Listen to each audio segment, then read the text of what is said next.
Hi everyone, welcome to Mountain Home Stories. Today it's going to be the 6th episode of Jerome K. Jerome's Three Men in a Boat. If you're new to my channel, please do consider subscribing to it. And if you haven't read the earlier episodes, do look into the videos in my channel, read those stories first, and then come back to listen to today's episode. So let's start off without further delay. Read along with me. We made George work. Now we had got him. He did not want to work, of course. That goes without saying. He had had a hard time in the city, so he explained. Harris, who is callous in his nature and not prone to pity, said, "Ah, and now you are going to have a hard time on the river for a change. Change is good for everyone. Out you get." He could not, in conscience, not even George's conscience, object, though he did suggest that perhaps it would be better for him to stop on the boat and get tea ready, while Harris and I towed, because getting tea was such a worrying work, and Harris and I looked tired. The only reply we made to this, however, was to pass him over the tow line, and he took it and stepped out. There is something very strange and unaccountable about a tow line. You roll it up with as much patience and care as you would take to fold up a new pair of trousers, and 5 minutes afterwards, when you pick it up, it is one ghastly, soul-revolting tangle. I do not wish to be insulting, but I firmly believe that if you took an average tow line and stretched it out straight across the middle of a field and then turned your back on it for 30 seconds, that, when you looked round again, you would find that it had got itself all together in a heap in the middle of the field and had twisted itself up and tied itself into knots and lost its two ends and become all loops. And it would take you a good half-hour sitting down there on the grass and swearing all the while to disentangle it again. That is my opinion of tow lines in general. Of course, there may be honorable exceptions. I do not say that there are not. There may be tow lines that are a credit to their profession, conscientious, respectable tow lines that do not imagine they were crush at work and try to knit themselves up into anti-massacres the instant they are left to themselves. I say there may be such tow lines. I sincerely hope there are, but I have not met with them. This tow line I had taken in myself just before we had got to the lock. I would not let Harris touch it because he is careless. I had looped it round slowly and cautiously and tied it up in the middle and folded it in two and laid it down gently at the bottom of the boat. Harris had lifted it up scientifically and had put it into George's hand. George had taken it firmly and held it away from him and had begun to unravel it as if he was taking the swaddling clothes off a newborn infant. And before he had unwound a dozen yards, the thing was more like a badly made doormat than anything else. It is always the same, and the same sort of thing always goes on in connection with it. The man on the bank, who is trying to disentangle it, thinks all the fault lies with the man who rolled it up, and when a man up the river thinks a thing, he says it. "What have you been trying to do with it? Making a fishing net of it? You've made a nice mess, you have. Why couldn't you wind it up properly, you silly dummy?" He grunts from time to time as he struggles wildly with it and lays it out flat on the towpath and runs round and round it trying to find the end. On the other hand, the man who wound it up thinks the whole cause of the muddle rests with the man who is trying to unwind it. "It was all right when you took it," he exclaims indignantly. "Why don't you think what you are doing? You go about things in such a slapdash style. You'd get a scaffolding pole entangled, you would."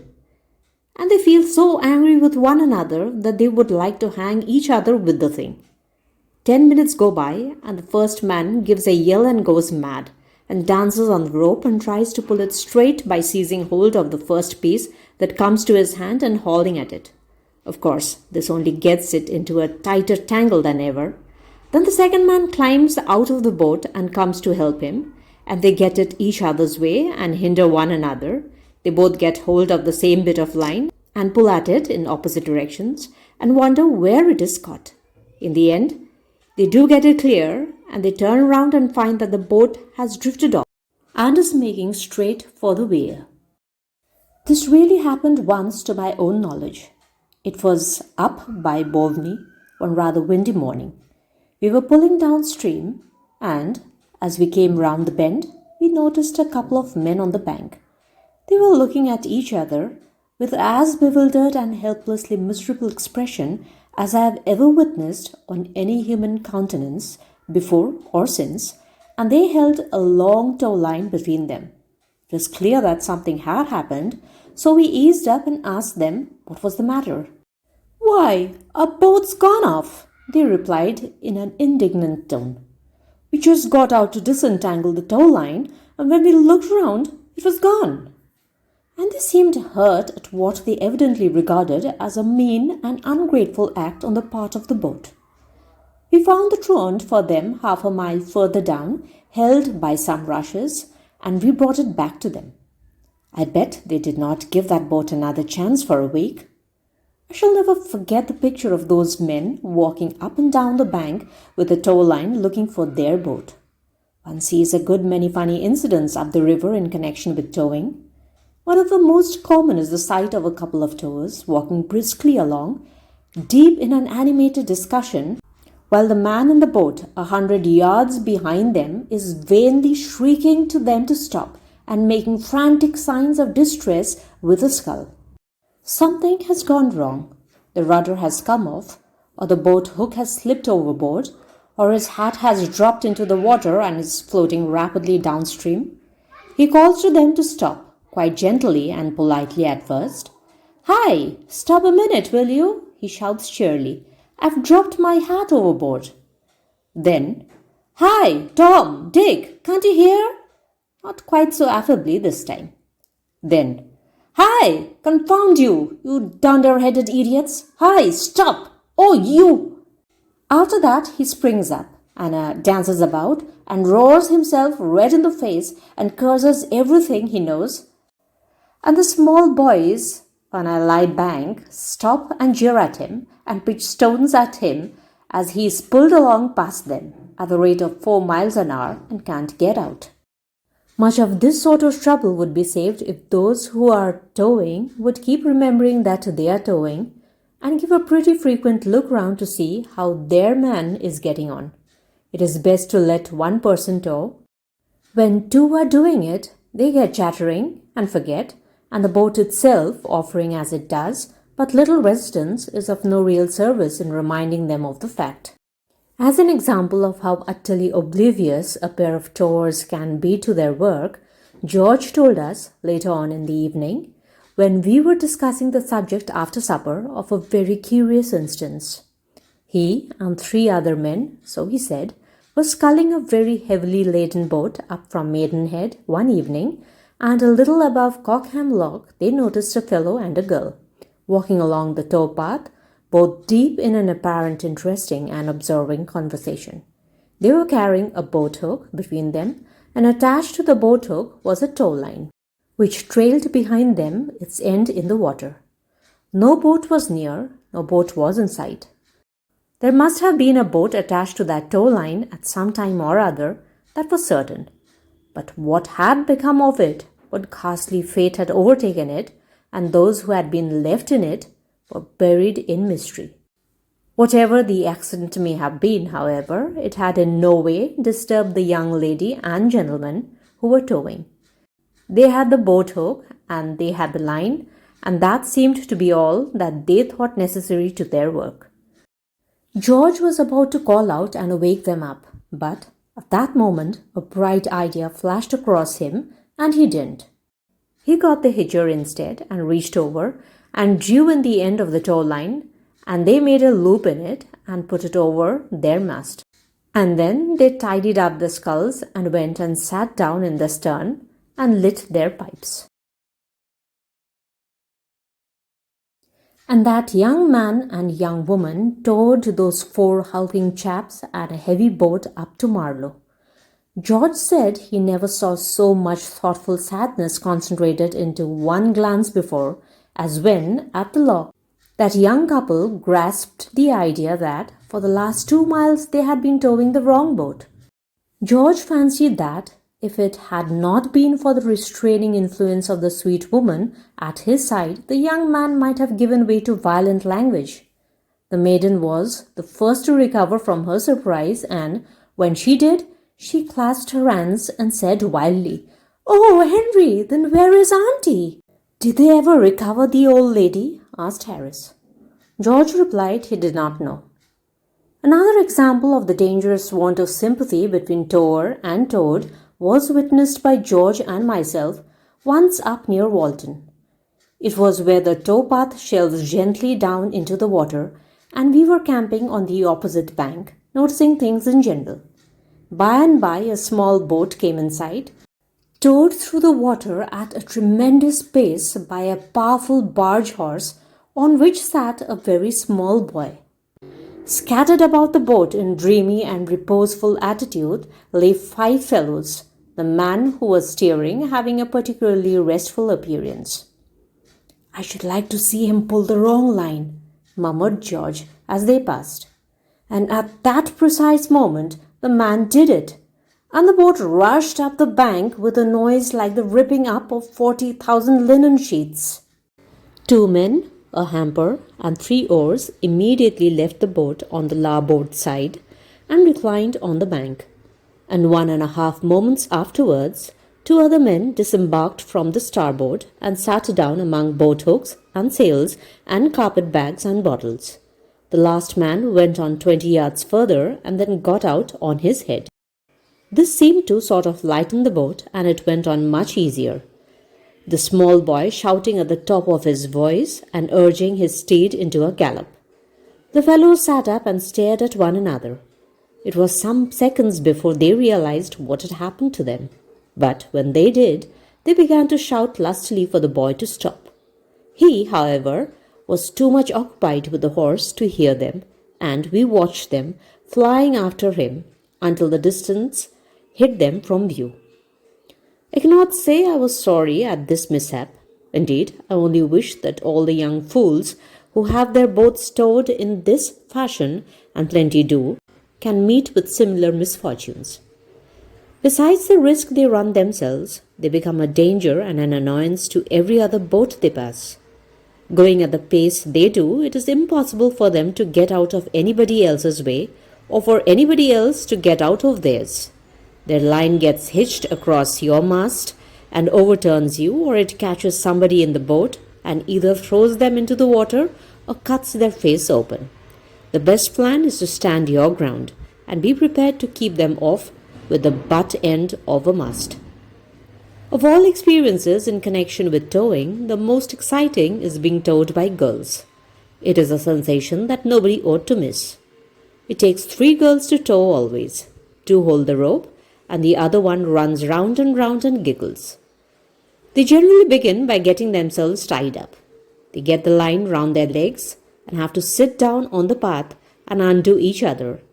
And then they twist it round their necks and are nearly strangled. They fix it straight, however, at last, and start off at a run, pulling the boat along at quite a dangerous pace. At the end of 100 yards, they are naturally breathless and suddenly stop, and all sit down on the grass and laugh, and your boat drifts out to midstream and turns round before you know what has happened or can get hold of a scull. Then they stand up and are surprised. "Oh, look," they say, "he's gone right out into the middle." They pull on pretty steadily for a bit after this, and then it all at once occurs to one of them that she will pin up her frock. And they ease up for the purpose, and the boat runs aground. You jump up and push it off, and you shout to them not to stop. "Yes, what's the matter?" they shout back. "Don't stop, you roar." "Don't what?" "Don't stop, go on, go on." "Go back, Emily, and see what it is they say," says one, and Emily comes back and asks what it is. "What do you want?" she asks. "Anything happened?" "No," you reply. "It's all right. You go on, don't stop." "Why not?" "Why, we can't steer if you keep stopping. You must keep some way on the boat." "Keep some what?" "Some way. You must keep the boat moving." "Oh, all right. I'll tell them. Are we doing it all right? Oh, yes, very nicely indeed. Only don't stop. It doesn't seem difficult at all. I thought it was so hard. Oh no, it's simple enough. You want to keep on steady at it, that's it. I see. Give me out my red shawl, it's under the cushion. You find the shawl and hand it out, and by this time another one has come back and thinks she will have hers too, and they take Mary's on chance, and Mary does not want it, and so they bring it back and have a pocket comb instead.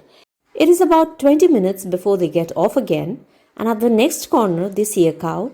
You have to leave the boat to chivvy the cow out of their way. There is never a dull moment in the boat while girls are towing it.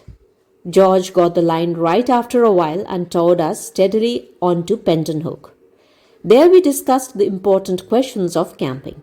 We had decided to sleep on board that night, and we had either to lay up just about there or go on past Staines. It seemed early to think about shutting up then, however, with the sun still in the heavens, and we settled to push straight on for Runnymede. 3.5 miles further, a quiet wooded part of the river, and where there is good shelter. We all wished, however, afterward that we had stopped at Penton Hook. 3 or 4 miles upstream is a trifle early in the morning, but it is a weary pull at the end of a long day. You take no interest in the scenery during these last few miles. You do not chat and laugh. Every half mile you cover seems like 2.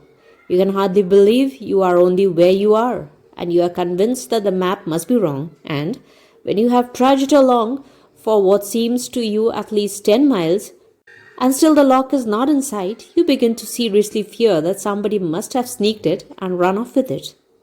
I remember being terribly upset once up the river. In a figurative sense, I mean. I was out with a young lady, cousin on my mother's side, and we were pulling down to Goring. It was rather late, and we were anxious to get in, at least she was anxious to get in. It was 6:30 when we reached Benson's Lock, and dusk was drawing on, and she began to get excited then. She said she must be in to supper. I said it was a thing I felt I wanted to be in at too, and I drew out a map I had with me to see exactly how far it was. I saw it was just 1.5 miles to the next dock, Wallingford, and 5 on from here to Cleve. Oh, it's all right, I said. We'll be through the next lock before 7, and then there is only one more. And I settled down and pulled steadily away. We passed the bridge, and soon after that I asked if she saw the lock. She said no. She did not see any lock, and I said, oh, and pulled on. Another 5 minutes went by, and then I asked her to look again. No, she said, I can't see any signs of a lock. You're sure you know a lock when you do see one? I asked hesitatingly, not wishing to offend her. The question did offend her, however, and she suggested that I had better look for myself. So I laid down the sculls and took a view. The river stretched out straight before us in the twilight for about 1 mile. Not a ghost of a lock was to be seen. You don't think we have lost our way, do you? Asked my companion. I did not see how that was possible, though, as I suggested. We might have somehow got into the way stream and be making for the falls. This idea did not comfort her in the least, and she began to cry. She said we should both be drowned and that it was a judgment on her for coming out with me. It seemed an excessive punishment, I thought, but my cousin thought not, and hoped it would all soon be over. I tried to reassure her and to make light of the whole affair. I said that the fact evidently was that I was not rowing as fast as I fancied I was, but that we should soon reach the lock now, and I pulled on for another mile. Then I began to get nervous myself. I looked again at the map. There was Wallingford Lock, clearly marked, 1.5 miles below Benson's. It was a good, reliable map, and besides, I recollected the lock myself. I had been through it twice. Where were we? What had happened to us? I began to think it must be all a dream, and that I was really asleep in bed and should wake up in a minute and be told it was past 10. I asked my cousin if she thought it could be a dream, and she replied that she was just about to ask me the same question. And then we both wondered if we were both asleep, and if so, who was the real one that was dreaming? And who was the one that was only a dream? That was quite interesting.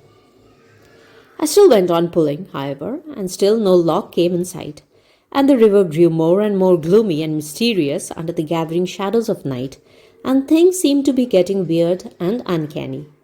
I thought of hobgoblins and banshees and will-o'-the-wisp and those wicked girls who sit up all night on rocks and lure people into whirlpools and things, and I wished I had been a better man and knew more hymns. And in the middle of these reflections, I heard the blessed strains of He's Got Them All played badly on a concertina and knew that we were saved. I do not admire the tones of a concertina as a rule, but oh, how beautiful the music seemed to us both then. Far, far more beautiful than the voice of Orpheus or the lute of Apollo or anything of that sort could have sounded. Heavenly melody, in our then state of mind, would only have still further harrowed us.